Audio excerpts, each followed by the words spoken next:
GTV news पर G4 गरीदा में सरबराह JUI fame मौलाना फजलुर रहमान का तहलका खेज इंटरव्यू। बोले, जनरल रिटायर्ड फैज़ का नाम गलती से लिया था।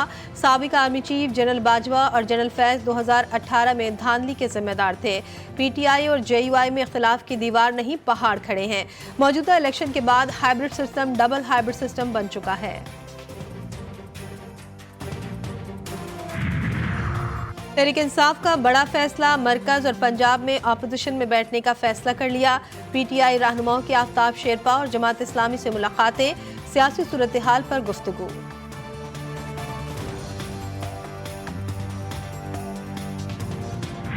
अगर ये कह रहे हैं कि जनरल बाजवा ने कहा कि जालो तहरीक में एतमाद, तो मेरे सामने जो वाकया पेश आया मैं आपके सामने रखना चाहता हूँ। वो ये था कि उसमें तो वो कह रहे थे कि एतम एतमाद ना करो। तो मौलाना ने उस वक्त बड़ा फर्म स्टैंड दिया। उन्होंने कहा जनरल साहब आप हमें विड्रॉ करने के लिए कैसे कह सकते हैं? अगर तो ये जनरल साहब ने डलवाई थी तो फिर वो विड्रॉ कराने क्यों आए बैठे थे? मैं ये कह रहा हूँ ये मौलाना ने तौहीन की है बाकी जमातों की। फजलुर रहमान पर सियासी जमातों की तौहीन का इल्जाम। साबिक आर्मी चीफ जनरल बाजवा तो तहरीक अदम एतमाद पेश ना करने का कह रहे थे। JUI सरबराह ने मुखालफत की। लीग रहनुमा मलिक अहमद खान की प्रेस कॉन्फ्रेंस, जियाले फैसल करीम कुंडी के भी ताबड़तोड़ हमले। मौलाना चले हुए कारतूस करार। बोले, अदम एतमाद का सबसे ज्यादा फायदा फजलुर रहमान को हुआ।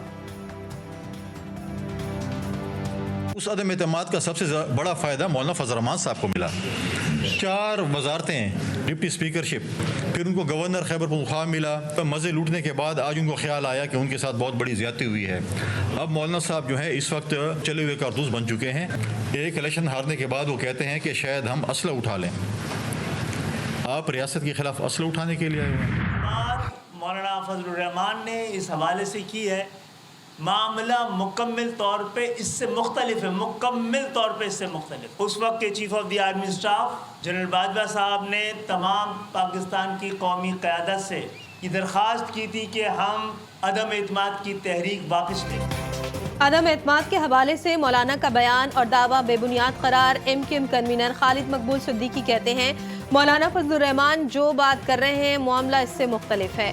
उन्होंने सवाल किया कि इलेक्शन के बाद ऐसी सूरत हाल में इस तरह के बयानात का क्या मतलब है? अगर जमहूरियत लिपट गई तो इसका जिम्मेदार कौन होगा?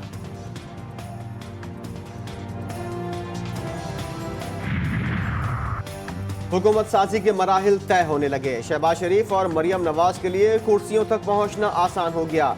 PTI ने कौमी और पंजाब असेंबली में अपोजिशन बेंचों पर बैठने का फैसला कर लिया। असद कैसर की कौमी वतन पार्टी के सरबराह आफ्ताब शेरपाओ से मुलाकात। मुबैना धांधली पर दोनों जमातों के तहफ़्फ़ुज़ात। तहरीक इंसाफ ने साथ देने की अपील कर दी। साबिक स्पीकर ने बानी PTI का पैगाम पहुंचा दिया।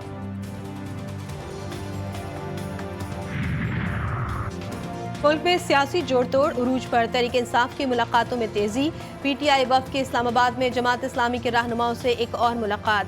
असद कैसर कहते हैं, हमारा 1 पॉइंट एजेंडा है कि ढिठाई से धांधली की गई। अब फैसले बंद कमरों में नहीं, अवाम के सामने होंगे। लियाकत बलोच बोले, 8 फरवरी के बाद पाकिस्तान एक भयानक सूरत हाल का शिकार है। हमने अपने मौक़िफ़ का इजहार कर दिया, हम इन नताइज को मुस्तरद करते हैं।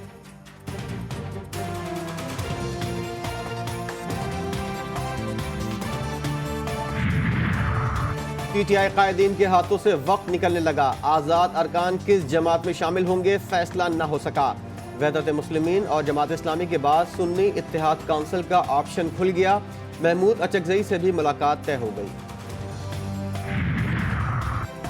आम इंतखाबात के नताइज में मुबैना धांधली। PTI ने फॉर्म 45 और फॉर्म 47 की शक्ल में शवाहिद मीडिया के सामने रख दिए। मुखालिफिन को फॉर्म 45 दिखाने का चैलेंज। रहनुमाओं ने कहा कि हमारी 85 सीटें छीन कर जमहूरियत पर हमला किया गया है। जाली नताइज बनाने हैं तो इलेक्शन कराने का क्या फायदा? तहरीक इंसाफ कराची में 19 सीटें जीती। ये फर्क कैसे कम हुआ? महज 5-10% इब्तदाई रिजल्ट्स बगैर फॉर्म 45 की तस्दीक के जो मीडिया पे चढ़ाए गए, सोशल मीडिया पे चढ़ाए गए, और कुछ ऐसे फॉर्म 45 थे जिनका वजूद नहीं था। खैबर पख्तूनख्वा में एक सेल बनाकर अरबों रुपए कमाए गए। डिजिटल दहशतगर्दी से रिजल्ट तब्दील करने की कोशिश की गई। मरियम औरंगजेब और अता तारड़ की प्रेस कॉन्फ्रेंस में मुखालफिन पर इल्जामात की बारिश।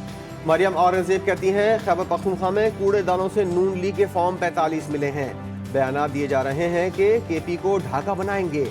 ये फितना और साजिशी गिरोह है जो झूठा बयानिया टीवी पर चला रहा है।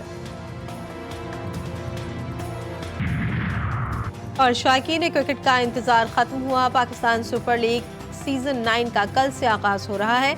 एक माह जारी रहने वाले इवेंट में 6 टीमें टाइटल की जंग में हिस्सा लेंगी।